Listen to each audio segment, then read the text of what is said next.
আসসালামু আলাইকুম এভরিওয়ান। নবম ও দশম শ্রেণীর সাধারণ গণিত অধ্যায় 2 set of function Dhaka board 2023 একটা বোর্ড কোশ্চেন সেট অফ ফাংশনের। এটা আজকে আমরা সলভ কীভাবে করা যায় এটা দেখব।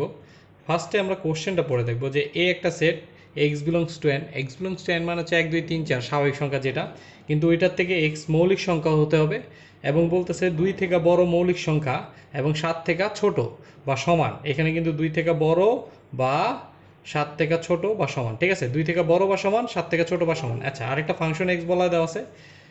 এরপরে এখানে বলতেছে ক number function A F of A যদি এটা হয় তাহলে কে এর কোন মানের জন্য ফাংশন 2 ইকুয়াল 0 হবে। এর জায়গায় যদি আমি 2 বসাই তার মানে এটা 0 হবে, শুধু এখানে কেটা রয়ে যায় কারণ এ তো কনভার্ট হয়ে যাবে 2।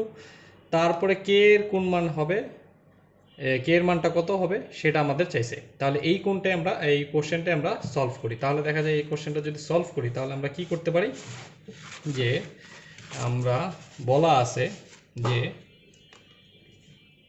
আমরা ক নাম্বার দিয়ে তুলব যে এফ অফ এ মানে ফাংশন এ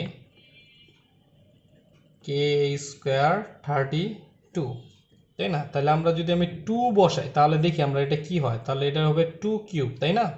প্লাস কে, ই কে এর সাথে এ গুণ আছে তাই এর ভ্যালুটা হচ্ছে 232। আচ্ছা, 2 কিউব মানে হচ্ছে গিয়ে 8 আর কে এটা মানে হচ্ছে 4 32। তাহলে 8 দুগুণে 16, 4 কে মাইনাস 32। তাহলে দেখা গেল 4 কে এটাতে এটা বিয়োগ করলে হয় 16, মানে ফাংশন 2 এর মান বসাইলে আমার 4 কে মাইনাস 16 আসে। এখন কোশ্চেনে বলে দিছে কে এর কোন মানের জন্য ফাংশন মাইনাস 2 ইকুয়াল 0 হবে। আচ্ছা, যেহেতু খেয়াল করি আমরা, যেহেতু function minus 2 is equal to 0 হবে, তাই না? তাহলে সুতরাং এখন ফাংশন 2 এর মানটা কত, এত না?